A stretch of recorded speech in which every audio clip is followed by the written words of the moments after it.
బ్రెయిన్లో స్ట్రోక్ రావడం వలన ప్రతి నిమిషంలో 2 మిలియన్ న్యూరాన్స్ అంటే దాదాపు 10 లక్షల న్యూరాన్స్ వరకు చనిపోతాయి. గత 6 ఇయర్స్లో నేను దాదాపు ఒక 20,000 ఆఫ్ స్ట్రోక్ పేషెంట్స్ దాకా ట్రీట్ చేశాను. హలో అండి, అందరికీ నమస్కారం. మెడినేటెడ్ హాస్పిటల్ నుంచి నేను మీ డాక్టర్ ఉదయ్. హాస్పిటల్లో ఉన్న మన డాక్టర్స్ అందరితో కూడా మనం ఈ మెడ్ టాకీస్ కార్యక్రమంలో చాలా ఇంటరాక్షన్ చేస్తున్నాము, క్వశ్చన్స్ అడుగుతాం, డౌట్స్ అడుగుతున్నాము. సో ఈ రోజు మనతో మాట్లాడడానికి మనకందరి సుపరిచితులు అండ్ ప్రఖ్యాత డాక్టర్ న్యూరాలజిస్ట్ డాక్టర్ రామశేఖర్ మనతో ఉన్నారు. Sir, welcome to show. Sir, Ramasekhar గారు గత 6 సంవత్సరాలుగా మన కోనసీమ జిల్లాలో మన హాస్పిటల్లో, ముఖ్యంగా మన హాస్పిటల్లో ఎన్ని కేసెస్ వాళ్ళు ట్రీట్ చేయడం జరిగింది, అండ్ దట్టు అందులో ఈ స్ట్రోక్ సంబంధించి ఎట్లా మనం కేర్ తీసుకోవాలి అన్న విషయాల గురించి ఈరోజు మనం సార్తో మాట్లాడదాం. Sir, first thanks for the come to the show. Sir, ఎన్నో వారాలుగా సార్ మనం ప్రతి డిపార్ట్మెంట్లో మనం ఇంటరాక్ట్ అవుతున్నాము, డాక్టర్స్తో మాట్లాడుతున్నాము, మన హాస్పిటల్లో మనం ట్రీట్ చేస్తున్న ప్రతి కేసెస్ గురించి మనం డిస్కస్ చేస్తున్నాం. సార్ ఈరోజు న్యూరాలజీ డిపార్ట్మెంట్ సంబంధించి సార్ ఈ బ్రెయిన్ స్ట్రోక్ అనేది అసలు ఎట్లా వస్తుంది, ఏంటి విషయం గురించి మనం మాట్లాడుకుందాం. సార్ మీ అండర్స్టాండింగ్లో సార్ ఇప్పుడు బ్రెయిన్ స్ట్రోక్ అంటే ఏంటి, అది ఎట్లా వస్తుంది ఒకసారి చెప్పండి సార్. బ్రెయిన్ స్ట్రోక్ అనేది ఏంటంటే మనకి యాక్చువల్లీ 2 విధాలుగా విభజిస్తాం. ఒకటి ఇస్కెమిక్ స్ట్రోక్ అంటాం, హెమరేజిక్ స్ట్రోక్ అంటాం. అంటే ఇస్కెమిక్ స్ట్రోక్ అంటే బ్రెయిన్లో రక్త సరఫరా తగ్గి తద్వారా మనకు ఆక్సిజన్ లెవెల్స్ బ్రెయిన్లో తగ్గడం వల్ల బ్రెయిన్ నర్వ్స్ లేదంటే న్యూరాన్స్ అనేది డ్యామేజ్ అవ్వడం వల్ల మనకు వస్తుంది. అలాగే ఇంకోటి హెమరేజిక్ స్ట్రోక్ అంటారు. అదే హెమరేజిక్ స్ట్రోక్ అంటే మనకి బ్రెయిన్లో బ్లడ్ వెజల్స్ లీక్ అయ్యి ఎక్కువగా బీపీ వల్ల అది బ్రెయిన్లో బ్లీడింగ్ అయ్యి దాని ద్వారా పక్షవాతం వస్తుంది. సో ఈ 2 రకాలు మనకి ఎక్కువగా ఉంటాయి స్ట్రోక్లో. So 80% of the brain strokes అనేది మనకు ఇస్కెమిక్ స్ట్రోక్స్ లాగే మనం పరిగణిస్తాం. ఓన్లీ 20% 25% మాత్రమే హెమరేజిక్ స్ట్రోక్స్ కింద వస్తాయి. Okay sir. సో బ్రెయిన్లో మనకి యూజువల్గా ఏంటంటే లోపల ఉన్న న్యూరాన్స్ ఏంటంటే వెరీ సెన్సిటివ్, అంటే ఆక్సిజన్ కానీ లేదంటే షుగర్కి లేదంటే దానికి చాలా సెన్సిటివ్ అనమాట. మొత్తం అన్ని ఆర్గన్స్లో కన్నా మనకి brain is very sensitive for oxygen. So ఒక కొద్ది నిమిషం అయినా లేదంటే ఒక క్షణం అయినా ఆక్సిజన్ తగ్గినా కూడా సో బ్రెయిన్లో న్యూరాన్స్ అనేది డ్యామేజ్ అవుతాయి. ఒకసారి ఇర్రివర్సిబుల్ డ్యామేజ్ కూడా జరగచ్చు దాని ద్వారా. సో స్ట్రోక్ అనేది ఏంటంటే యూజువల్గా ఇట్స్ మెడికల్ ఎమర్జెన్సీ. అందరూ ఏమనుకుంటారంటే స్ట్రోక్ అంటే కొంచెం మెల్లగా ట్రీట్మెంట్ చేయొచ్చు, పర్వాలేదు, ఇంట్లోనే చూసుకోవచ్చు అనుకుంటారు. బట్ ఏంటంటే it should be considered as a medical emergency. Sir, మనకున్న అండర్స్టాండింగ్లో సార్ మన బాడీలో బాగా వైటల్ ఆర్గన్స్ ఏంటంటే ఒకటి హార్ట్, 2 బ్రెయిన్ కదా సార్. సో ఒకవేళ వేరే పార్ట్కి ఏదైనా సరే బ్లడ్ సప్లై తక్కువ అయిందంటే కనుక అది కొంచెం మేనేజ్ చేయొచ్చేమో, బట్ బ్రెయిన్కి మాత్రం బ్లడ్ సప్లై తక్కువ అయితే కనుక అది చాలా సివియర్ అండ్ ఇర్రివర్సిబుల్ ఇప్పుడు మీరు చెప్పిన దాన్ని బట్టి. సార్ యాక్చువల్లీ సార్ ఎంత టైం అనేది అంటే బ్లడ్ సప్లై తగ్గితే బ్రెయిన్ అనేది మనం ఇర్రివర్సిబుల్ డ్యామేజ్ అవుతుంది, మనం వెనక్కి తీసుకురాలేమంటారు సార్? సో యూజువల్గా ఏంటంటే అకార్డింగ్ టు డేటా ప్రకారం అంటే 3 to 5 minutes కన్నా బ్రెయిన్లో బ్లడ్ సప్లై తగ్గితే డెఫినెట్గా అది మనకి ఇర్రివర్సిబుల్ డ్యామేజ్ జరిగే ఛాన్సెస్ ఉంటాయి. సో మనకి ఏంటంటే ఒకవేళ బ్లడ్ సప్లై కానీ లేదంటే ఆక్సిజన్ లెవెల్స్ కానీ తగ్గిన బ్రెయిన్లో స్ట్రోక్ రావడం వల్ల ప్రతి నిమిషంలో 2 మిలియన్ న్యూరాన్స్ అంటే దాదాపు 10 లక్షల న్యూరాన్స్ వరకు చనిపోతాయి. So that can lead to irreversible damage. So అది మనం వెనక్కి తీసుకురాగలం. So every minute is very important so స్ట్రోక్లో. అందుకని మనం ప్రతి నిమిషంలో we have to time is brain అంటారు. అందుకని సో డెఫినెట్గా మనం ప్రతి నిమిషం బ్రెయిన్ మీద ఎఫెక్ట్ అయ్యే ఛాన్సెస్ ఉండవు. సార్, ఇప్పుడు స్ట్రోక్ అంటే జనాల్లో ఉన్న కన్సిడరేషన్ ఏంటంటే ఒకటి హార్ట్ స్ట్రోక్ అంటాము, రెండోది బ్రెయిన్ స్ట్రోక్ అంటాం. సార్, ఇప్పుడు రెండిట్లో తీసుకుంటే ఏది తీసుకున్నా సరే మనకి అది ఖచ్చితంగా అది డెత్ వరకు వెళ్ళే ఛాన్సెస్ ఉంటాయి. సార్, కంపారిటివ్లీ హార్ట్ స్ట్రోక్తో పోల్చుకుంటే బ్రెయిన్ స్ట్రోక్లో ఏది మనకి డిఫరెన్స్ కనిపిస్తుంది సార్ మీ పరంగా? సో ఫస్ట్ నేను ఒకటి కరెక్ట్ చేద్దాం అనుకుంటున్నాను. బేసికల్గా హార్ట్ స్ట్రోక్ అనేది ఒక పదం అనేది లేదు. అంటే అది యాక్చువల్లీ ఏంటంటే జనాలు బయట హార్ట్ స్ట్రోక్ అయితే వాడడం వల్ల అందరికీ హార్ట్ స్ట్రోక్ అనేది వచ్చింది. స్ట్రోక్ అనేది ఓన్లీ బ్రెయిన్ సైడ్ మాదే. సో హార్ట్ అనేది ఓన్లీ హార్ట్ అటాక్ అంటారు, లేదంటే అదేమైందంటే స్ట్రోక్ కింద అలా వాళ్ళు మార్చేశారు. So as per medical terminology చూసుకున్నా కూడా మనకు స్ట్రోక్ అనేది ఓన్లీ బ్రెయిన్కి సంబంధించి మనం దాన్ని యూజ్ చేస్తాం యూజువల్గా. So as per medical term. Second వచ్చి క్వశ్చన్ మీరు అడిగేది ఏంటంటే సో అది హౌ ఇట్ విల్ ఇంపాక్ట్ హార్ట్కి బ్రెయిన్కి ఎలా ఇంపాక్ట్ అవుతుంది అనేది. సో యూజువల్గా ఏంటంటే మనం చాలామంది ఏంటంటే హార్ట్ అటాక్ వచ్చినప్పుడు పెయిన్తో వస్తారు, వెంటనే హాస్పిటల్కి వస్తారు.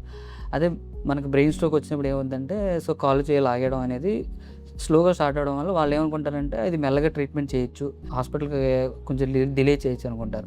సో ఆ డిలే చేయడం వల్ల వాళ్ళు లైఫ్ లాంగ్ వైకల్యంతో ఉంటారు, లేదంటే కాళ్ళు చేతులు ఖచ్చితంగా పారాలిసిస్ అయిపోయి జీవితాంతం బెంటడంగా ఉండే ఛాన్సెస్ కూడా ఉంటాయి. హార్ట్ అటాక్ అనేది ఏంటంటే లేదంటే ఓన్లీ హార్ట్కి మాత్రం ఎఫెక్ట్ అవుతుంది. అదే మనకి బ్రెయిన్ స్ట్రోక్ వస్తే డెఫినెట్గా అది మొత్తం డిజబిలిటీ కంప్లీట్ బాడీని మొత్తం అంతా డిజేబుల్ చేస్తుంది. అలాగే ఆ పేషెంట్ కాకుండా వాళ్ళ రిలేటివ్స్ కూడా డెఫినెట్గా ఇంపాక్ట్ చేస్తుంది, వాళ్ళ ఫ్యామిలీ అంతా ఇంపాక్ట్ అవుతుంది డెఫినెట్గా. సాధారణంగా మనం చెప్పుకుంటే కనుక ఈ బ్రెయిన్ స్ట్రోక్ వస్తే కనుక పేషెంట్ అనేవాడు ఒకటి ఆ ఆర్గన్ ఒకటే పోవడం కాదు కానీ కంప్లీట్ బాడీ మొత్తం డిసేబిలిటీ అవుతుంది. పెరాలసిస్ అంటాం కదా. సో దీనివల్ల ఏమవుతుందంటే పేషెంట్తో పాటు వాళ్ళ ఇంట్లో వాళ్ళు కూడా సఫర్ అవుతూ ఉంటారు. సో ఇది చాలా చాలా మనం సీరియస్ తీసుకోవాలి సార్. ఇప్పుడు ఈ స్ట్రోక్ వచ్చే దాంట్లో సార్ మనం ఏ సింటమ్స్ మనం బేస్ చేసుకుని ఇది స్ట్రోక్ అనుకోవచ్చు సార్? ఏ సింటమ్స్ మనకు అవి సో అంటే ఇది చాలా ఇంపార్టెంట్ పార్ట్, నేను ఈ రోజు డిస్కస్ చేద్దాం కదా దాంట్లో. ఎందుకంటే చాలా మందికి ఏంటంటే సిమ్టమ్స్ చాలా మంది తెలియదు, ఎస్పెషల్లీ ఈ రూరల్ సెటప్స్లో ఉన్న వాళ్ళకి ఏంటంటే స్ట్రోక్ అనేది ఈ సిమ్టమ్స్తో ఉంటుందని కూడా చాలా మంది తెలియదు. సో వాళ్ళు తెలియక డిలే చేయడం జరుగుతుంది. సో యూజువల్గా ఏంటంటే దీనికి నిమోనిక్ ఉంటుంది, దాని పేరు బీ ఫాస్ట్ అంటారు. సో బీ ఫాస్ట్ అంటే బీ ఫర్ బ్యాలెన్స్, అంటే సడన్గా ఒక మనిషి బ్యాలెన్స్ కోల్పోవడం, సడన్గా నడుస్తూ బ్యాలెన్స్ కోల్పోయి పడిపోవడం అనేది ఒక సిమ్టమ్. తర్వాత ఈ అంటే ఐస్, సో సడన్గా చూపు సడన్గా బ్లర్ అవ్వడం, కంప్లీట్గా మనకి విజన్ లాస్ అవ్వడం అనేది సెకండ్ సిమ్టమ్. సో ఇంకోటి ఏంటంటే ఫేస్, ఎఫ్, సో అంటే ఫేషియల్ వీక్నెస్ అంటారు దాన్ని. మూతి వంకర అవడం, మాట తడపడడం, ఇలాంటివన్నీ కూడా మనకి ఫేస్లో వస్తాయి ఎఫ్లో. నెక్స్ట్ వచ్చి ఏ అంటే ఆర్మ్, సో మనకి చెయ్యి కానీ లేదంటే కాలు కానీ వీక్ అవ్వడం, లేదంటే సడన్గా చచ్చిపడిపోవడం అంటారు, లేదంటే వెంటనే లేకపోవడం, బరువు ఎక్కిపోవడం అంటారు. సో ఆ సిమ్టమ్స్ వచ్చినా కూడా స్ట్రోక్ కింద మనం పరిగణించాలి. తర్వాత స్పీచ్ అంటే సో మాట సరిగ్గా రాకపోవడం, సో మాట తడపడడం. సో కొంతమంది కంప్లీట్గా మాట రాదు, కొంతమంది మాట తడబడుతుంది, సో పదాలు సరిగ్గా రావు. ఇలాంటి సిమ్టమ్స్ వచ్చినా మనం స్ట్రోక్ కింద పరిగణిస్తాం. So next T, so time is important. So ఈ సిమ్టమ్స్ వచ్చినప్పుడు ఖచ్చితంగా మనం ఎమర్జెన్సీగా దీన్ని పరిగణించి వెంటనే హాస్పిటల్ రీచ్ అయితే మనం యాజ్ ఎర్లీ యాజ్ ట్రీట్మెంట్కి మనం వెళ్ళచ్చు. ఎస్. సో సార్ ఇప్పుడు ఈ సిమ్టమ్స్ కనుక ఎవరైనా సరే పబ్లిక్లో వాళ్ళు నోటీస్ చేస్తే ఇమ్మీడియట్గా వాళ్ళు హాస్పిటల్ తీసుకెళ్ళాలి. సో ఇందాక మనం మాట్లాడుకున్న దాని ప్రకారంగా 3 నుంచి 5 నిమిషాల్లో కనుక వాళ్ళు బ్రెయిన్ అనేది బ్లడ్ సప్లై తగ్గితే బ్రెయిన్ ఖచ్చితంగా ఆటోమేటిక్ డెడ్ అయిపోతుంది. సో సార్ ఇప్పుడు ఈ సిమ్టమ్స్ అనేవి పేషెంట్కి ఎక్స్ప్లెయిన్ చేసినప్పుడు వాడు ఎక్కడో ఉంటాడు, ఇప్పుడు హాస్పిటల్ తీసుకురావడానికి ఇప్పుడు అంబులెన్స్ ఇవన్నీ చాలా లేట్ అవుతుంటుంది సార్. యాక్చువల్లీ సార్ ఎంత టైంలో ఈ సిమ్టమ్స్ నోటీస్ చేసి హాస్పిటల్ తీసుకొస్తే మనం జరుగుతున్న డ్యామేజ్ మనం తగ్గించవచ్చు, అండ్ ఎంత టైం దాటేస్తే మనం ఇంకా ఏమీ చేయలేం అన్న ఒకసారి మాట చెప్పగలుగుతారు సార్? సో ఇదేంటంటే కొంచెం లిటిల్ ఇప్పుడు అప్డేటెడ్ అయిన గైడ్ లైన్స్తో ప్రకారం కూడా చెప్తాను నేను. ఓకే. యూజువల్గా ఇప్పటి వరకు మనకి ఏంటంటే అప్ టు 4.5 అవర్స్ అంటే 4.5 గంటల లోపల మనకి హాస్పిటల్కి రీచ్ అయ్యి ఇంజెక్షన్ అనేది ఉంటుంది మనకి, థ్రాంబోలైసిస్ ఇంజెక్షన్ అంటారు.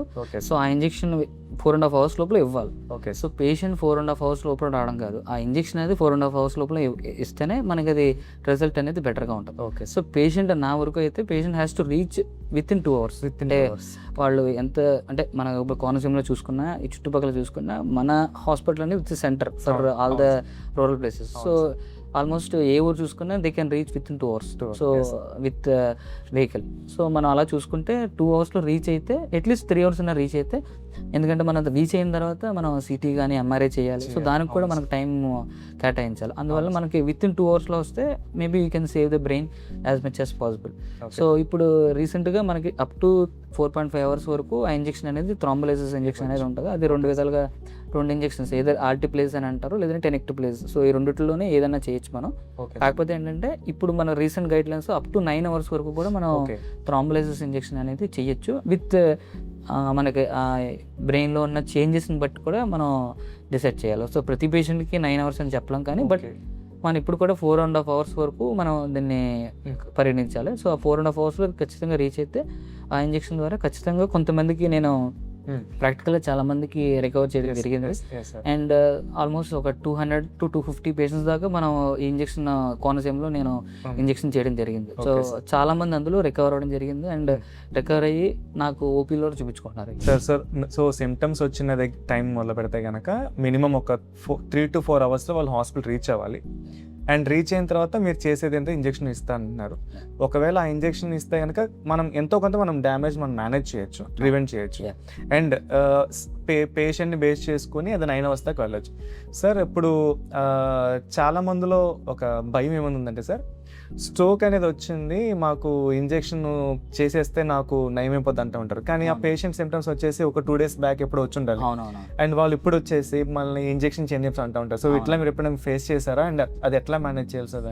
సో యూజువల్గా నేను అంటే నేను అన్నట్టు సేమ్ అదే నేను చాలా పేషెంట్స్ ఫేస్ చేశాను. అంటే వాళ్ళకి ఏంటంటే బేసికల్గా ఆ ఇంజెక్షన్ ఎప్పుడు చేయాలని తెలియదు. సో అడుగుతారు, వచ్చి రాగానే 1 day నుంచి ఉంది సార్, 2 days నుంచి ఉంది సార్, వచ్చి ఇంజెక్షన్ చేయమని అడుగుతారు. Yes sir. సో మన స్పెషలైజ్ ఇంజెక్షన్ ఏదైతే ఉందో థ్రాంబోలైసిస్ ఇంజెక్షన్, అది ఓన్లీ మనం 4.5 hours చేయాలి. సో మనం దాని దాటిన తర్వాత చేస్తే సో దానివల్ల రిస్క్ కూడా ఎక్కువ ఉంటుంది, ఎందుకంటే అది మనం ప్రతి పేషెంట్కి చేయకూడదు. అలాగే ఆల్రెడీ బ్రెయిన్ సెల్స్ డ్యామేజ్ అయిపోయినాయి అంటే మనం స్టిల్ ఆ ఇంజెక్షన్ చేయడం వల్ల మనకి యూజ్ ఉండదు, ఇంకా దానివల్ల ఇంకా హార్మ్ చేస్తాం మనం. సో దానివల్ల మనం బ్లీడింగ్ అవ్వచ్చు, లేదంటే దానివల్ల రిస్క్ ఉండొచ్చు. సో అందువల్ల యూజువల్గా ఏంటంటే మేము విండో పీరియడ్ క్రాస్ అయిన తర్వాత, గోల్డెన్ పీరియడ్ క్రాస్ అయిన తర్వాత ఆ ఇంజెక్షన్ అనేది అడ్వైస్ చేయం యూజువల్గా. సార్ ఇప్పుడు సిమ్టమ్ నుంచి వాడు పేషెంట్ హాస్పిటల్ రావడానికి జస్ట్ 3 hours అంటారు కదా సార్. సార్ 3 hours కాకుండా ఈ సిమ్టమ్స్ అనేవి అంతకన్నా ముందు మనం ఫైండ్ అవుట్ చేయడానికి ఏమైనా రీజన్స్ ఉన్నాయా సార్? అంటే వెంటనే వాడు హాస్పిటలైజేషన్ కాకుండా దానికన్నా ముందు ఏమైనా వార్నింగ్ సైన్స్ కానీ డేంజర్స్ ఉన్నాయంటారా సార్? సో వార్నింగ్ సైన్స్ అంటే ఫస్ట్ మనం దీనికి TIA అంటాం, ట్రాన్సియెంట్ ఇస్కెమిక్ అటాక్ అంటాం. సో ట్రాన్సియెంట్ ఇస్కెమిక్ అటాక్ ఏంటంటే these are warning signs. Okay sir. So వాళ్ళకి ఏంటంటే యూజువల్గా స్ట్రోక్ వచ్చే ముందర ఈ వార్నింగ్ సైన్ వాళ్ళకి ఎప్పుడు వచ్చి ఉంటుంది జీవితంలో, సమ్హౌ ఒక 1 week ముందర అవ్వచ్చు, లేదా 1 month ముందు అవ్వచ్చు, 6 months ముందు అవ్వచ్చు, ఏదో టైంలో వాళ్ళకి వచ్చి ఉంటుంది. కాకపోతే వాళ్ళు దాన్ని రికగ్నైజ్ చేయరు. నేను ఇందాక చెప్పినట్టే మూతి వంక రావడం, మాట తడబడడం, లేదంటే కాలు కొంచెం బరువుగా అనిపించడం, తిమ్మిరెక్కడం, ఇలాంటి సిమ్టమ్స్ వాళ్ళకి ఏదో టైంలో వాళ్ళు ఫేస్ చేస్తారు. దాన్ని TIA అంటాం. అది విత్ ఇన్ few minutes కానీ few hours తగ్గిపోతుంది. సో వాళ్ళు హాస్పిటల్ రీచ్ అవ్వకుండా తగ్గిపోయిందని వాళ్ళు ఏమనుకుంటారంటే అది సిమ్టమ్ పెద్దగా మనకి ఏమి వరి అవ్వక్కర్లేదు, దానికి మనం ఏమి టెస్టులు చేయించుకోక్కర్లేదు అని అనుకుంటారు. కానీ ఏంటంటే అక్కడే మనకి ఆ వార్నింగ్ సైన్ ఇచ్చినప్పుడే దాని అర్థం ఏంటంటే మేజర్ స్ట్రోక్ ముందు రాబోతుంది అనేది దాని అర్థం. సో మన జనరల్ పబ్లిక్ ఏం చేస్తారంటే వార్నింగ్ సైన్ నెగ్లెక్ట్ చేసి ఇంకా మేజర్ స్ట్రోక్తో మనకి హాస్పిటల్లో ప్రెసెంట్ అవుతారు. సో అది యూజువల్గా మనం అవాయిడ్ చేయాలి. వెంటనే ఇలాంటి సిమ్టమ్స్ వచ్చినాయి, అది 1 hour అవ్వచ్చు, 5 minutes అవ్వచ్చు, 10 minutes అవ్వచ్చు, వచ్చిన ఆ సిమ్టమ్స్ వచ్చిన వెంటనే ఆ రోజునే లేదంటే నెక్స్ట్ రోజునే వెంటనే డాక్టర్కి చూపించి, సరే నాకు ఇలా సిమ్టమ్స్ వచ్చినాయి, మళ్ళీ నాకు తగ్గిపోయినాయి సార్ 5 minutes లేదంటే ఒక 10 minutes తగ్గిపోయినాయి అన్నా కూడా స్టిల్ దాని వర్కప్ ఈజ్ నీడెడ్. ఎందుకంటే వాళ్ళకి లోపల బ్లడ్లో రక్తనాళాల్లో ఆల్రెడీ థ్రాంబోసిస్ అయిపోయి ఉండొచ్చు, అది జస్ట్ వార్నింగ్ సిమ్టమ్లా చూపించి వెళ్ళిపోయి ఉండొచ్చు. బట్ అది ఫ్యూచర్లో స్ట్రోక్ వచ్చే ఛాన్సెస్ ఎక్కువ ఉంటాయి. సో అందువల్ల మన అది కొంతమందికి హార్ట్ ప్రాబ్లం ఉంటుంది, హార్ట్ ప్రాబ్లం వల్ల కూడా మనకు ఒకసారి TIAs వస్తాయి, అంటే ఇలా సిమ్టమ్స్ వచ్చి వెంటనే తగ్గిపోతాయి. సో మనం కంప్లీట్ చెకప్ అయితే చేయించుకోవాలి. వాళ్ళకి అప్పుడు sugar, BP, cholesterol, heart checkup ఇవన్నీ కూడా డెఫినెట్గా TIAలో వచ్చిన సిమ్టమ్స్లో మనం వెంటనే దాన్ని కూడా నన్ను అడిగితే అది కూడా ఎమర్జెన్సీ కింద మనం ట్రీట్ చేసి వెంటనే చేస్తే ఫ్యూచర్లో మనకి స్ట్రోక్ రిస్క్ రాకుండా మనం ప్రివెంట్ చేయగలం. సార్ ఇప్పుడు మీరు చెప్పిందని బట్టి సార్ ఏదైతే వార్నింగ్ సైన్స్ ఉన్నాయో అవే సిమ్టమ్స్ కింద ప్రెసెంట్ అవుతాయి, లేదా అవే వార్నింగ్ సైన్స్ కూడా అవుతాయి. డెఫినెట్. సో ఇమీడియట్గా ఆ సైన్స్ కనిపిస్తే మనం డాక్టర్ని కన్సల్ట్ చేయాలి, దానికి తగ్గట్టు మనం మేనేజ్ చేసుకోవాలి. ఇఫ్ ఇన్ కేస్ ప్రివెన్షన్ ఎప్పుడు కూడా బెటర్ దాన్ క్యూర్ అంటాం కాబట్టి, సో మనకి ఆ సైన్స్ వచ్చినప్పుడు మనం హాస్పిటల్కి రావాలి, డాక్టర్ని కలవాలి కదా సార్. సార్ ఇప్పుడు అదే నేను అడగబోతున్నాను, అంటే ఏ పేషెంట్స్లో స్ట్రోక్ అనేది కామన్గా వస్తుంది? అంటే ఫర్ ఎగ్జాంపుల్ ఒక హెల్దీ ఇండివిజువల్, తనకి అంతా బాగానే ఉంది, అతనికి స్ట్రోక్ వస్తుంది. అట్లా కాకుండా ఇంకా ఏమైనా డిసీజ్ ఉన్న వాళ్ళు కూడా స్ట్రోక్ వచ్చే ఛాన్సెస్ ఉంటాయి అంటారా? అదేమన్నా సార్? మనకి యూజువల్గా చూసుకుంటే డయాబెటీస్, షుగర్, లేదా BP, లేదంటే హై కొలెస్ట్రాల్ ఉన్న వాళ్ళకి, లేదంటే స్మోకింగ్, లేదా ఆల్కహాల్, లేదంటే ఎక్కువ స్ట్రెస్, లేదా ఒబిసిటీ, ఈ రిస్క్ ఫ్యాక్టర్స్ అనేది మనకి చాలా కామన్. ఈ సెట్ ఆఫ్ పేషెంట్స్లో మనకి ఎక్కువగా స్ట్రోక్ వచ్చే ఛాన్సెస్ ఉంటాయి. ఎస్పెషలీ ఎల్డర్ ఏజ్ గ్రూప్, అంటే మోర్ దాన్ 50 years ఉన్న పేషెంట్స్కి స్ట్రోక్ రిస్క్ అనేది మిగతా పేషెంట్స్లో మనకు తక్కువ ఉంటుంది. అలాగే యంగ్ పేషెంట్స్లో కూడా మనకి 30 to 50 yearsలో కూడా మనకి చాలా కేసెస్ చూస్తున్నాం, because of life style modification వల్ల కానీ, లేదంటే బికాస్ ఆఫ్ హ్యాబిట్స్ వల్ల, ఫుడ్ హ్యాబిట్స్ వల్ల కానీ, వాళ్ళలోనే మనకి షుగర్, BP కూడా ఎర్లీగా రావడం వల్ల స్ట్రోక్ రిస్క్ కూడా దాని ద్వారా పెరుగుతుంది. సో అందువల్ల మనం ఈ సెట్ ఆఫ్ పేషెంట్స్ వాళ్ళకి ఎక్కువగా స్ట్రోక్ రిస్క్ ఎక్కువ ఉంటుందని మనం మిగతా సెట్ ఆఫ్ పేషెంట్స్ కన్నా మనం ఈ పేషెంట్స్ వాళ్ళు రెగ్యులర్ చెకప్ చేయించుకుంటూ ఉండాలి. సో డయాబెటీస్ కానీ, హైపర్టెన్షన్ కానీ, హార్ట్ డిసీజ్ కానీ, ఈ 3 కూడా మనకి స్ట్రోక్ వచ్చిన దానికి దారులు తీయొచ్చు. సార్ ఇప్పుడు ఇవి ప్రివెంట్ చేయాలంటే కనుక ఒకవేళ వాళ్ళ ఫ్యామిలీ హిస్టరీలో కనుక వాళ్ళ పేరెంట్స్కి ఉంటే కనుక మనం దాన్ని ఏం చేయలేం. కానీ ఈ ఇండివిజువల్, అంటే ఇప్పుడు ఈ వాళ్ళ నెక్స్ట్ లైన్ వాళ్ళు ఏమైనా జాగ్రత్తలు తీసుకుంటే ఈ BP, షుగర్ అండ్ ఈ హార్ట్ డిసీజ్ రాకుండా ఉండొచ్చా? అండ్ దీనివల్ల మనం అల్టిమేట్గా స్ట్రోక్ని ప్రివెంట్ చేయొచ్చు అంటే కనుక ఏ జాగ్రత్తలు ఈ పేషెంట్ లేదా మనం వాళ్ళు తీసుకుంటే బెటర్ సార్? యూజువల్గా మనకంటే రెగ్యులర్ హెల్త్ చెకప్స్ అనేది చాలా ఇంపార్టెంట్. ఎందుకంటే రెగ్యులర్ హెల్త్ చెకప్స్ లేకపోతే మనం అది మనకు డయాబెటీస్ ఉందా, లేదంటే కొలెస్ట్రాల్ ఉందా, లేదంటే బీపీ ఉందా అని మనకు తెలియదు. ఎందుకంటే these are all silent killers, మనకు అందరూ తెలిసింది. అవును సార్. సో ఇవి రెగ్యులర్ చెకప్ చేయించుకుంటేనే మనకి ఫ్యూచర్లో స్ట్రోక్ రాకుండా మనం ప్రివెంట్ చేయగలం. అంటే ఏజ్ ఫ్యాక్టర్ అనేది మనం అది ఏం చేయలేం, దట్ ఈస్ ఇర్రివర్సిబుల్. అది మనం ఏమి దాన్ని ఏం చేయలేం. ఏజ్ ఫ్యాక్టర్ అనేది నాన్ మోడిఫైబుల్. సో మనం ఇలా డయాబెటీస్ కానీ, లేదంటే హైపర్ టెన్షన్ కానీ, లేదంటే కొలెస్ట్రాల్ కానీ, లేదంటే ఒబిసిటీ కానీ, ఇవన్నీ మన చేతుల్లో ఉన్నాయి. సో డెఫినెట్గా ఇవి మనం ప్రివెంట్ చేసుకోగలిగితే డెఫినెట్గా స్ట్రోక్ రిస్క్ అనేది మనం ఖచ్చితంగా తగ్గిస్తాం. సో వార్నింగ్ సైన్స్ కన్నా ముందే ఇంకా మనం ముందుకు వెళ్తున్నాం. సో ఇక్కడ ఈ పేషెంట్ కనుక వాళ్ళ ఫ్యామిలీలో ఉన్నా లేకపోయినా సరే తనకి ఎటువంటి వార్నింగ్ సైన్స్ లేకపోయినా సరే తన జాగ్రత్తలు తీసుకుంటే కనుక అది మనం ప్రివెంట్ చేయొచ్చు అన్నారు సార్. ఇందులో స్మోకింగ్ కానీ లేదా డ్రింకింగ్ ఆల్కహాల్ కానీ ఈ రెండు ఏమన్నా మనకి స్ట్రోక్ వచ్చే ఛాన్సెస్ ఉంటాయంటారా? డ్రింకింగ్, స్మోకింగ్ అనేది మనకి ఈ సెట్ ఆఫ్ పేషెంట్స్ కూడా మనకి చాలా హై రిస్క్ ఉంటారు. వీళ్ళ సెట్ ఆఫ్ పేషెంట్స్లో ఓకే సార్. అంటే మనం ఇప్పుడు నాన్ కమ్యూనబుల్ డిసీజెస్ అంటాం కదా, diabetes, hyper tension, cholesterol. So దాని గురించి చెప్పాను. సో స్మోకింగ్ అండ్ ఆల్కహాల్ కూడా మనకి డెఫినెట్గా స్ట్రోక్ రిస్క్ అనేది చాలా ఎక్కువ ఉంటుంది. సో మిగతా స్మోకింగ్ లేని వాళ్ళకి, డ్రింకింగ్ లేని వాళ్ళకన్నా స్మోకింగ్, డ్రింకింగ్ హ్యాబిట్స్ ఉన్న వాళ్ళకి డెఫినెట్గా స్ట్రోక్ రిస్క్ అనేది చాలా హై ఉంటుంది. సో ఇవి కనుక మనం మేనేజ్ చేయగలిగితే, ప్రివెంట్ చేయగలిగితే ఆటోమేటిక్గా మనం స్ట్రోక్ ప్రివెంట్ చేయొచ్చు. ఎనీవే సార్, ఫ్యామిలీ హిస్టరీ ఉన్నా, వాళ్ళకి డయాబెటీస్ ఉన్నా, హైపర్ టెన్షన్ ఉన్నా, కొలెస్ట్రాల్స్ ఉన్నా, అండ్ స్మోకింగ్, ఆల్కహాల్, సో ఇలా ఏమున్నా సరే ఇవి కొన్ని మనం మాడిఫై చేయగలిగితే కనుక అల్టిమేట్గా స్ట్రోక్ ప్రివెంట్ చేయొచ్చు. బికాస్ స్ట్రోక్ ఎందుకు బ్రెయిన్ స్ట్రోక్ అనేది ఎందుకు ఎంత వర్రింగ్ థింగ్ అంటే కనుక ఇందులో మార్టాలిటీ ఎంత భయంకరమో at the same time morbidity, ఇప్పుడు సార్ చెప్పిన విషయం అదే. సో లైఫ్ లాంగ్ దాంతో పెరాలసిస్తో మనం అనుభవించిన చాలా ఒక ట్రామాగా ఉంటుంది. సో అది మనం ఖచ్చితంగా మనం ప్రివెంట్ చేసుకోవాలి. సార్ ఇప్పుడు స్టార్టింగ్లో మీరు ఒక మాట అన్నారు సార్, స్ట్రోక్ అనేది ఈ రెండింటిలో ఏది బాగా సివియర్, ఏది మనం ప్రివెంట్ చేయలేము? సో అది అంటే బేసికల్గా ఏంటంటే మనకి సిమ్టమ్స్ వైజ్గా చూసుకుంటే మనకి ఎక్కువగా ఇదే సిమ్టమ్స్ ఉంటాయి. ఇద్దరు అది మనకి క్లాట్ అవ్వచ్చు లేదా బ్లీడింగ్ అవ్వచ్చు. రెండిట్లో కూడా మనకి సిమ్టమ్స్ అయితే దాదాపు ఇదే సిమ్టమ్స్ ఉంటాయి.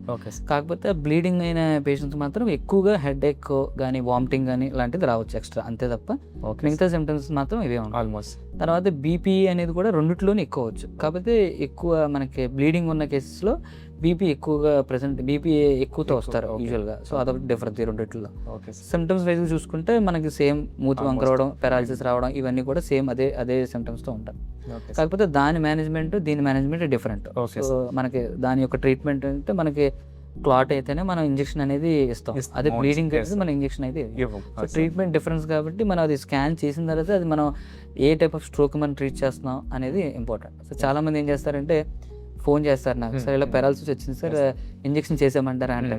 సో అవి యూజువల్గా ఏంటంటే అది ఇస్కిమిక్ స్ట్రోక్ అవ్వచ్చు, హెమరజిక్ స్ట్రోక్ అవ్వచ్చు. మనం స్కాన్ చేసిన తర్వాత దాన్ని డిసైడ్ చేసి అది ఏ టైప్ ఆఫ్ స్ట్రోక్ అని చూసుకుని దాని తగ్గట్టు మనం ట్రీట్మెంట్ అనేది మనం స్టార్ట్ చేయాలి. సార్ ఇప్పుడు సార్ నేను యాక్చువల్లీ మీతో పాటు నేను లైక్ ఆ ఓపీడీస్లో చూస్తూ ఉంటాను, వార్డులో చూస్తూ ఉంటాను.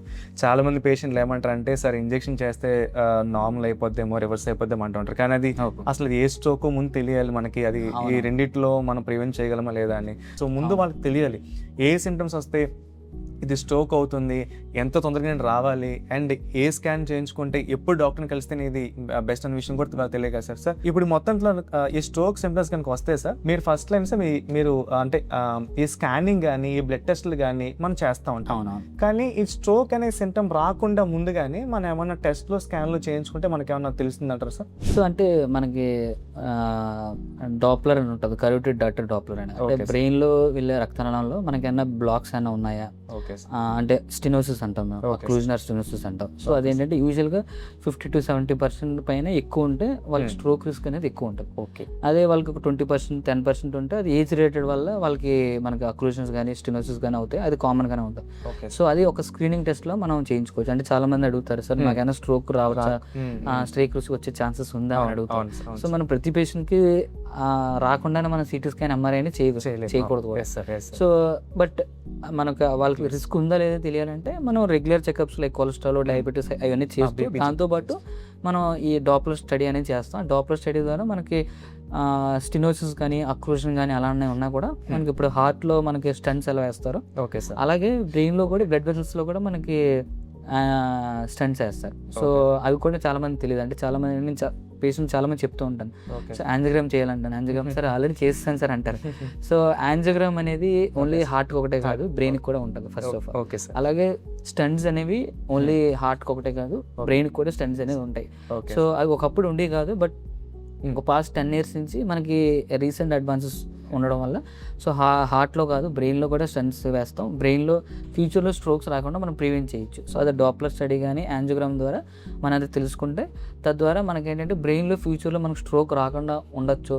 ఆల్రెడీ అక్లూజన్ ఉంది, ఫ్యూచర్లో స్ట్రోక్ రాకుండా ఉండాలంటే అక్కడ మనం చూసుకుని ఎంతవరకు బ్లాక్ అయిన దాన్ని బట్టి ఆ పేషెంట్ స్టంట్ పడుతుందా లేదా అనే దాన్ని బట్టి డిసైడ్ చూసుకోవచ్చు. సార్ ఇప్పుడు మీరు చాలా మంచి విషయం చెప్పారు. లైక్ హార్ట్ అటాక్ వచ్చిందా లేదా చెక్ చేసుకోవడానికి ముందు మనం యాంజియోగ్రామ్ చేస్తూ ఉంటాం. అవునవును. ఈ హార్ట్కి యాంజియో చేస్తూ ఉంటాం. సో ఇప్పుడు బ్రెయిన్కి కూడా మనం యాంజియో చేయొచ్చు అనే విషయం మీరు చెప్తున్నారు. సో సార్ ఇంత ఓవర్ ద టైం ఇంకొన్ని సంవత్సరాల్లో ఎలాగైతే మనం గుండెకి యాంజియోగ్రామ్ చేసి డయాగ్నోస్ చేస్తూ ఉంటున్నామో ఇట్లా మనం స్ట్రోక్ రాకముందు ఇది మనం యూజ్ చేసుకోవచ్చు అంటారా సార్? అంటే యూజువల్గా ఇప్పుడు ప్రతి పేషెంట్కి మనం యూజువల్గా యాంజియో చేయమన్నమాట. యాంజియో అంటే ఎవరికి చేస్తామంటే ఆల్రెడీ స్ట్రోక్ వచ్చిన పేషెంట్కి యాంజియో చేసి యాంజియోలో మనకు అక్లూజన్ కానీ లేదంటే ఒక థ్రాంబస్ ఉంటే దానికి మనం ఇంజెక్షన్ ఇవ్వాలా లేదంటే ఎంతవరకు క్లాట్ అయింది దానికి స్టంట్ పడుతుందని చూస్తాం. Okay sir. సో మేబీ ఫ్యూచర్లో యాంజియో అనేది ఒక నాన్ ఇన్వేజివ్ డయాగ్నోస్టిక్ టెస్ట్ లాగా అవ్వచ్చు. ప్రెసెంట్ అయితే ఇప్పుడు ఓన్లీ డాప్లర్ అనేది చేస్తున్నాం, బికాజ్ ఇట్ ఈస్ ఎక్స్టర్నల్గా మనం చూసి చేస్తాం, అది స్క్రీనింగ్ టెస్ట్లో చేస్తాం. యాంజియో అనేది ఏంటంటే ఎంఆర్ యాంజియో ఉంది, సిటీ యాంజియో ఉంది. సో మనం యూజువల్గా ప్రతి పేషెంట్కి యాంజియోగ్రామ్స్ అనేది అడ్వైస్ చేయం అన్లెస్ వాళ్ళకి రిస్క్ ఫ్యాక్టర్స్ ఉన్నాయి, వాళ్ళకి స్ట్రోక్ రిస్క్ ఎక్కువ ఉంది, సో టీఏ సిమ్టమ్స్లో వస్తున్నాయి, వార్నింగ్ సైన్స్ వచ్చినాయి అంటే డెఫినెట్గా యాంజియో చేయడం అనేది మంచిది. వార్నింగ్ సైన్స్ వచ్చినాయి అంటే డెఫినెట్గా చేయడం మంచిది. ఓకే. సో అలాగే వాళ్ళ రిస్క్ ఫ్యాక్టర్స్ ఉన్నాయి అంటే వాళ్ళ ఫ్యామిలీ మెంబర్స్తో మాట్లాడి వాళ్ళు చేయించుకుంటామంటే డాప్లర్ ప్లస్ యాంజియో చేయించుకోవచ్చు. లేదంటే డాప్లర్లో చేసి అందులో మనకి ఏదైనా ఫైండింగ్స్ ఉంటే then we will go for angio. Sir ఇప్పుడు పేషెంట్కి స్ట్రోక్ వచ్చింది, అడ్మిట్ అయ్యాడు, మీరు ఇంజెక్షన్ చేశారు అండ్ ఒక 2-3 వారాల్లో తన పేషెంట్ రికవర్ అయ్యాడు, నార్మల్ అయిపోయాడు, ఇప్పుడు ఇంటికి వెళ్ళిపోయాడు సార్. ఇప్పుడు ఇంటికి వెళ్ళిపోతున్నప్పుడు పేషెంట్ ఏ జాగ్రత్తలు తీసుకోవాలి అండ్ ఎప్పుడెప్పుడు మిమ్మల్ని కలవాలి, ఆ ఫాలోఅప్ ఎట్లా వాళ్ళు మెయింటైన్ చేయాలి? యూజువల్గా ఏంటంటే మనకి ఫాలోఅప్ అనేది చాలామందికి సరిగ్గా ఉండదు. ఒకసారి వాళ్ళు ఏం చేస్తారంటే స్ట్రోక్ వస్తుంది, మెడిసిన్స్ రాస్తాం, తర్వాత డిశ్చార్జ్ అవుతారు, ఇంటికి వెళ్ళిపోతారు.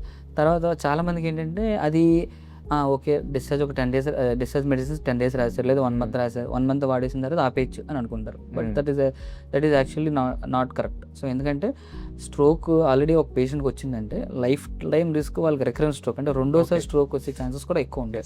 అందువల్ల వాళ్ళకి బ్లడ్ థిన్నర్స్ ఏవైతే ఉన్నాయో వాళ్ళు life long they have to continue. And regular follow up ఎందుకు ఉండాలంటే చాలామంది ఏం చేస్తారంటే ఇది ఒకటే వాడితే సరిపోద్దని అనుకుంటారు. కాకపోతే ఏంటంటే మనకు రెగ్యులర్గా చెకప్ చేయించుకోండి, లైక్ బీపీ అవ్వచ్చు, షుగర్ అవ్వచ్చు, స్ట్రోక్ సిమ్టమ్స్ మళ్ళీ రిపీట్ వచ్చే ఛాన్సెస్ కూడా కొంతమంది ఉండొచ్చు. ఆన్ మెడిసిన్స్ కూడా ఇచ్చిన కూడా ఒక 10 to 20% మంది రావచ్చు కూడా. సో అందువల్ల మనకి అట్లీస్ట్ ఒక 2 months ఒకసారైనా 3 months ఒకసారైనా రెగ్యులర్ చెకప్స్కి వస్తూ ఉంటే వాళ్ళ ఫాలోఅప్ ఎలా ఉంది, వాళ్ళ రికవరీ ఎలా ఉంది, మెడిసిన్స్ వాడుతున్నారా, ఏమైనా సైడ్ ఎఫెక్ట్స్ అయినా వస్తున్నాయా, డోసెస్ అని ఇంక్రీజ్ చేయాలా, తగ్గించాలా, లేదంటే స్కాన్స్ అని రిపీట్ చేయాలా, ఇవన్నీ కూడా మనం పేషెంట్తో డిస్కస్ చేసుకుని మనం చూడొచ్చు. ఒక్కసారి డిశ్చార్జ్ అయ్యాం కదా అని చెప్పేసి టాబ్లెట్లు ఆపడం లేదు, ఖచ్చితంగా వేసుకోవాలి. బికాస్ రికరెన్స్ అనేది చాలా ఎక్కువగా ఉంది కూడా సార్ చెప్తున్నారు. సో మీరు ఏదైతే టాబ్లెట్లు రాస్తున్నారో డిశ్చార్జ్ టైంలో అవి కంప్లీట్గా మీరు వాడుతూ ఉండాలి. అట్ ద సేమ్ టైం మీరు డాక్టర్ని కలవాలి, ఫాలోఅప్ కంపల్సరీ. బికాస్ మీరు డాక్టర్ని కనుక కలవకుండా మీరు వాడుతున్న ట్యాబ్లెట్లు ఆపేస్తే కనుక మళ్ళీ మీరు ఎమర్జెన్సీకి వచ్చే ఛాన్సెస్ ఉండొచ్చు. సో దయచేసి మీరు ట్యాబ్లెట్లు కంప్లీట్గా వేసుకోండి. At the same time me doctor ఖచ్చితంగా కూడా కలవాలి సార్. సో ఫాలోఅప్ అంతా కూడా బాగానే ఉంది సార్. ఈ ఫ్యూచర్లో ఈ మళ్ళీ రికరెన్స్ చెప్తున్నారు కదా సార్, ఈ రికరెన్స్ అనేది ఎవరిలో మనం చూడొచ్చు అండ్ ఏం చేస్తే రికరెన్స్ వస్తుంది, ఏం చేయకపోతే రికరెన్స్ అంటే ఎక్కువగా కారణాలు ఏంటంటే చాలా వరకు నా దగ్గర పేషెంట్స్ వస్తారు అంటే సెకండ్ టైం స్ట్రోక్ రావడం, థర్డ్ టైం స్ట్రోక్ రావడం కూడా చాలా మంది వస్తారు. ఎందుకంటే వాళ్ళు మెడిసిన్ సరిగ్గా వాడరు. First of all first reasons ఏంటంటే మెడిసిన్ సరిగ్గా వాడరు. ఓకే. సో అదర్ రీజన్స్ ఏంటంటే షుగర్ కంట్రోల్లో ఉండదు, అంటే వాళ్ళకి ఏంటంటే ఆల్రెడీ ట్యాబ్లెట్ వాడతారు కానీ వాళ్ళు కంట్రోల్లో పెట్టుకోరు, లేదంటే బీపీ కూడా కంట్రోల్లో ఉండదు, రెగ్యులర్ చెకప్స్ చేయించుకోరు, లేదంటే స్మోకింగ్ మళ్ళీ స్టార్ట్ చేయడం, లేదంటే డ్రింకింగ్ మళ్ళీ స్టార్ట్ చేయడం, ఇవన్నీ మళ్ళీ సేమ్ రిపీట్ అవుతాయి. వాళ్ళు ఏంటంటే నాకు తగ్గిపోయింది, నాకు బాగానే ఉంది, కొంతమంది మెడిసిన్స్ ఆపేస్తారు. ఎందుకు వాడడం, నాకు బాగానే ఉంది కదా, నేను అన్ని పనులు చేసుకుంటున్నాను, బాగానే ఉంది, నాకు ఎందుకు వాడడం అని అనుకుంటారు. సో కొంతమంది వాడతారు కానీ ఏంటంటే బీపీ షుగర్ కంట్రోల్లో పెట్టుకోరు, కొలెస్ట్రాల్ లెవెల్స్ సరిగ్గా ఉండవు. సో వాటిల్లో ఈ టైప్ ఆఫ్ పేషెంట్స్లో మనకి ఎక్కువగా స్ట్రోక్ రికరెన్స్ అనేది చూస్తూ ఉంటాం. Okay sir. దాదాపుగా మీరు ఈ కోనసీమలో ఈ మొత్తం జిల్లా మొత్తం కవర్ చేస్తూ 6 సంవత్సరాలు అయిపోతా ఉంది. ఎంతమంది పేషెంట్స్ మీరు చూసి ఉంటారు ఇప్పుడు దాకా? అండ్ నాకు పర్సనల్గా తెలుసు, బికాస్ మీరు ఈ 6 సంవత్సరాలు చాలామందిని ట్రీట్ చేశారు. అండ్ అందరికీ కూడా మీరు ఏ ఊరికి వెళ్ళినా సరే మిమ్మల్ని అంత మంచిగా రిసీవ్ చేసుకుంటారు, బికాస్ పేషెంట్స్ అందరూ కూడా చాలా చక్కగా మిమ్మల్ని కలుస్తూ ఉంటారు. అండ్ మీ ఓపీ టైంలో కూడా చూస్తే కనుక ఎక్కువసేపు మీరు మాట్లాడుతున్నారు డాక్టర్ పేషెంట్తో అయితే కనుక. సార్ ఇప్పుడు 6 సంవత్సరాలు మీ ఎక్స్పీరియన్స్ ఒకసారి మా షేర్ చేస్తారా? సార్ నేను ఇప్పుడు గత 6 yearsలో చూసుకుంటే కోనసీమలో, సో నేను అంటే I'm the first full time neurologist, 24 hours availability ఉన్న first time neurologist in Konaseema. నేను వచ్చినప్పుడైతే యాక్చువల్లీ న్యూరాలజీ సర్వీసెస్ అనేది చాలా నీడ్ ఉందని నాకు అర్థమైంది. సో అంటే చాలామంది ఏమన్నారంటే ఇక్కడ కోనసీమ సైడ్ న్యూరాలజీ ఫెసిలిటీస్ లేవు, చాలామంది తెలియక వాళ్ళు అండర్ ట్రీట్మెంట్ చేయడం, లేదంటే ట్రీట్మెంట్ ఎక్కడికి వెళ్ళాలో తెలియక డాక్టర్స్కి వెళ్ళడం అలా జరుగుతుంది. అండ్ లేదంటే they have to go to ఏదో కాకినాడ, రాజమండ్రి అలా దూరం వెళ్ళాల్సి వస్తుంది. సో వన్స్ నేను వచ్చిన తర్వాత నా దగ్గర చాలా మంది పేషెంట్స్ చెప్పింది ఏంటంటే, సార్ మీరు వచ్చిన తర్వాత మాకు కొంచెం ఈజీ అయింది సార్, మేము దగ్గరలోనే మీ దగ్గర చూపించుకోగలుగుతున్నాం. అండ్ చాలా మందికి ఏంటంటే ఆ సిమ్టమ్స్ అవి న్యూరాలజీ అని కూడా తెలియకుండా చాలా మంది ట్రీట్మెంట్ చేయించుకోవడం కూడా జరుగుతుంది అనమాట. సో గత 6 yearsలో నేను దాదాపు ఒక 20,000 ఆఫ్ స్ట్రోక్ పేషెంట్స్ దాకా ట్రీట్ చేశాను. బోత్ ఐపీ అవ్వచ్చు, ఓపీ అవ్వచ్చు, క్లినిక్స్ అవ్వచ్చు, లేదంటే ఎమర్జెన్సీస్ అవ్వచ్చు. సో ఓవరాల్గా చూసుకుంటే దాదాపు నేను 20,000 పేషెంట్స్ పైనే నేను స్ట్రోక్ పేషెంట్స్ ట్రీట్ చేశాను. Okay sir. సో మనకేంటంటే యూజువల్గా వాళ్ళు చాలామంది ఏంటంటే ఈ రిస్క్ ఫ్యాక్టర్స్ ఎక్కువ ఉన్నాయి, లైక్ డయాబెటీస్ అవ్వచ్చు, హైపర్ టెన్షన్, ఇవన్నీ కూడా చాలా రిస్క్ ఫ్యాక్టర్స్ చాలా ఎక్కువ ఉన్నాయి. ఓకే. సో నాకు పర్సనల్గా గుర్తుండే ఒక ఎమోషనల్ కేసు చెప్తాను. అంటే లైక్ ఆ పేషెంట్ వచ్చి ఆయన అట్టుపుళ్ళు అమ్ముకున్న ఆయన, అంటే లైక్ బనానా బయట అమ్ముకున్న ఆయన. సో ఆయన 2 hours హాస్పిటల్ రావడం జరిగింది.